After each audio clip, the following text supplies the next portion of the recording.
আসসালামু আলাইকুম রহমতুল্লাহ। বাজার মূল্য, তারেক রহমান সহ বিএনপির হিতাকাঙ্ক্ষী নেতা নেত্রী যারা, তাদেরকে বলবো, দেশ যেভাবেই চালান একটু ভালো মন্দ তো থাকবেই। কখনো আপনারা ভুল করবেন, কখনো জনগণ ভুল করব, এটা হবেই। আল্লাহ রাসূল বলছেন যে কুল্লু বনি আদম খাত্তাউন, প্রত্যেক আদম সন্তান ভুল করে। তা আপনিও আদম সন্তান, আমরাও আদম সন্তান। আপনার কিছু কিছু নেতা আছে, এরা আসলেই চাঁদাবাজি করে, চরম চাঁদাবাজি করে, যার কারণে বাজারের দ্রব্য মূল্যের এতটাই ঊর্ধ্বগতি। আপনি তো আর সরাসরি মার্কেটে আসেন না, আপনার চামচা সেলাররা আসে। তো আপনারা একটু বাজার পরিদর্শন করেন, দামগুলা দেখেন, এগুলা নিয়ন্ত্রণ করেন। দেখেন, রাজনৈতিক দলের সম্পর্ক আলাদাভাবে রাজনৈতিক দলের নেতা নেত্রীদের সাথে হয়, আর দ্রব্যমূল্যের সাথে সাধারণ জনগণের সম্পর্ক খুবই গভীরভাবে হয়। সরকারি যারা বড় আমলা কর্মকর্তা, তারা তো সরকারি খাবারই খায়, তাদের খুব একটা খরচ নেই, বাইরের মার্কেটে বাজারে যাওয়া লাগবে না।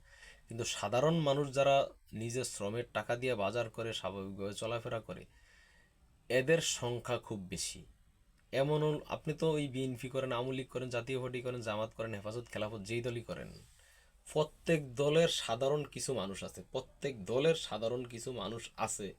এমনিতেও দলমুক্ত অনেক মানুষ আছেই, প্রত্যেক দলেরও সাধারণ কিছু মানুষ আছে যাদের বিবেক এতটাই জাগ্রত, তারা চাউলের কেজিতে 2 টাকা বাড়লে লাভ দিয়ে রাস্তায় নেমে যাব।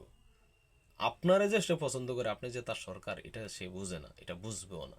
কারণ ভাই, আপনারা আমি মোহাব্বত করি, আপনি তারেক জিয়া, আপনি সরকার, বুঝলাম। কিন্তু আমার যখন পেটে খাবার নেই ভাই, তখন তো আপনার মহব্বত আমার থাকবো না। তখন যে আমাকে খাবারটার ব্যবস্থা করে দিতে পারবে, সেই আমার মহব্বতের।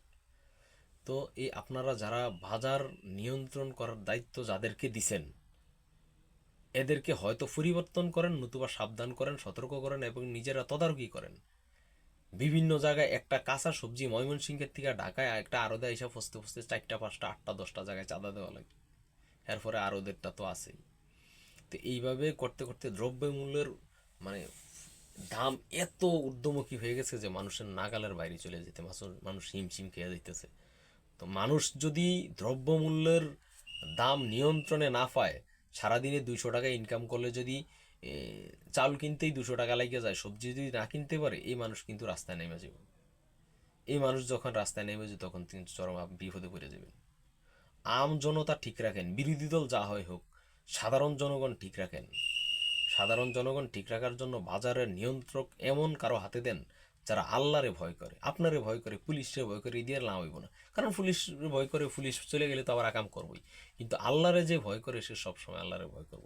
এরকম কিছু লোকের সাথে সম্পর্ক করেন এবং বাজার নিয়ন্ত্রণের দায়িত্ব দেন। প্রয়োজনে বিরোধী দলের লোকদেরকে ডাকেন। আপনি এটা মেজর হাফিজরে দিতে পারেন।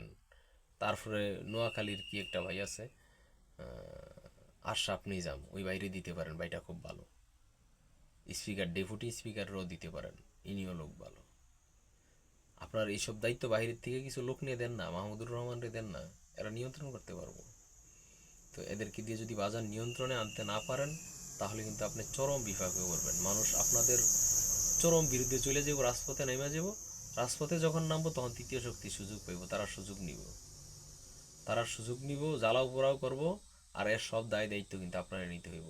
সুতরাং জনগণ ঠিক রাখেন, বাজারের মূল্যস্ফীতি যেন না হয়।